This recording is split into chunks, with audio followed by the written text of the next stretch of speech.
All right, also joining us now, Florida Congressman Jared Moskowitz, member of the House Foreign Affairs Committee. He's been a staunch defender of Israel. Your reaction as this is unfolding this morning? Well, obviously, it's going to be bittersweet news. Obviously, we're happy to get the hostages home. We want to get as many people alive home, but there are going to be some families that, may get a body instead. And so I'm happy that there's a deal. I think the ambassador is exactly right. I think there's multiple factors of how we got here. One, the military pressure on the ground, the changes in the region with Hezbollah. I think what happened in Syria also had played into a factor. And look, President Biden and Donald Trump should both get the credit for this. I think if you look at a football game, President Biden carried the ball for the first three quarters. Donald Trump came in the fourth quarter and helped seal the deal. And so this has always been a bipartisan issue, trying to get to a deal, trying to end the war, trying to get the hostages out. And I think both men should deserve the credit. So this is one of those rare things that there has been a lot of bipartisanship, for the most part, in Washington about Israel, about supporting them. There has been some quibbling and some outliers about what we do in form of aid and military and those kinds of things. But when it comes to looking ahead at more bipartisanship here in Washington, we've got brand new polling here this week that shows 78% of Americans think that Democrats should work with President Trump. Where do you think you can on issues like Israel, but beyond that? Because there's a long list of stuff to get done. Well, yeah, look, my job in Congress is to represent my entire district, not a party. And if more people approach that, we would work together more often. And so, look, I'm going to work with the president where I can, and I will disagree with my colleagues where I must. And so I think Democrats last time around just resisted the president on everything. It was just constant outrage. And I think this time they need to shift to a different strategy of selective resistance. And so, where we can agree, we should try to agree. It may not be a perfect deal, but, and if we need to diverge, we should be loud and we should argue over that, but we should do it agreeably if we can. I think the American people want to see us work together. We'll see. We'll see if we're capable of that. The last 118th Congress proved that that may not be the case. But look, we'll see what happens in the 119th. The ratios are such that even though my colleagues have been talking about that the president got a mandate and he did electorally, that mandate does not exist in the House. Okay, they barely have a majority. And so if they want to work with us, I think they're going to find a willing partner. Well, listen, you've done bipartisan work before. You were the director of emergency services down in Florida under GOP Governor Ron DeSantis. You're friends with Susie Wiles, who's going to be the incoming White House chief of staff. Your name's been thrown around for taking part in something with the Trump administration. Given the tight House margins, I'm not sure you'd be willing to walk away from your seat, but would you take a position within the administration? Well, look, I'm serving in Congress. I like serving in Congress, and I'm running for re-election.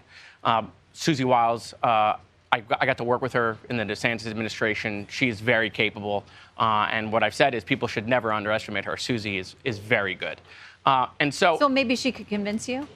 I think she's been working on that. But here's what I will say. The reason why I've not come out and said I would never is because there's a history in Democrats and Republicans serving in each other's administrations. We've gotten away from that. I did it. In fact, I'm twice appointed by a Republican governor to nonpartisan positions. And so I don't think a Democratic governor, when they're looking at FEMA, should say, I'm not going to look at 50% of the country. I don't think a Republican president should say, I'm not going to look at 50% of the country for these nonpartisan positions, whether it's FEMA or USAID. And look, if President Trump wants to appoint me to the Supreme Court, I'm not sure I would turn that down. Okay, so I'll let you know if there are any retirements. Yeah, you'll let me know. Pending. Let me know. Okay, so let's talk about TikTok, because you voted for this ban, which is now, it's in effect as of today.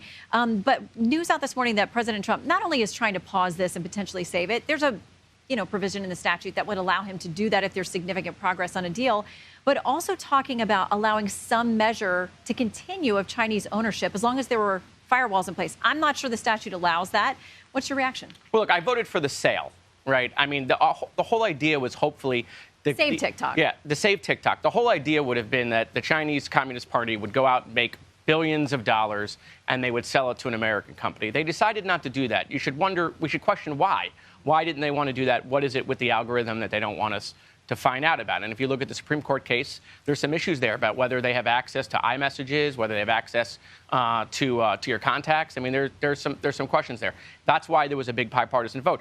Let's not forget President Trump started this when he was president, that he wanted to ban TikTok. He talked about that. His Republican colleagues picked up the mantle. But it was a major bipartisan deal. But look, this is part of Donald Trump's brilliance that Democrats have constantly not understood and have undervalued, which is he comes in now and he gets to play savior, right? He's gonna make the grand bargain deal. I hope whatever deal it is, and if he wants to sell it to Kevin O'Leary and make TikTok wonderful, that's fine with me. I want it to be TikTok to exist. I want TikTok to be owned by an American company so we can get rid of the Chinese Communist Party having access to American data. That is a national security risk. Okay, it was a bipartisan thing that happened in Congress. And a lot of Americans, well, they're very split over this TikTok issue. But a lot of them are not split when it comes to congressional approval. Our latest poll shows 26% approval for Congress, 67% disapprove. Why is that? Will it change under this administration? I mean, if I'm just being honest with you, it's because we suck. I mean, that's why it is. I mean, the data is clear, and it's been clear, right? I mean, look at what happened in the 118th Congress, right? I mean, we removed a speaker. That had never happened in American history. Then they almost removed the second speaker. Democrats had to step in to table that. You know, every time Democrats remove a Republican from a committee, Republicans then go and remove 2 Democrats from a committee. It's like high school. It's tit for tat. And we are breaking the place every single solitary day. And both parties are doing that. Okay. And so every norm that no one wants to defend that goes, that's fine. It just means that the House is going to continue to not be able to function.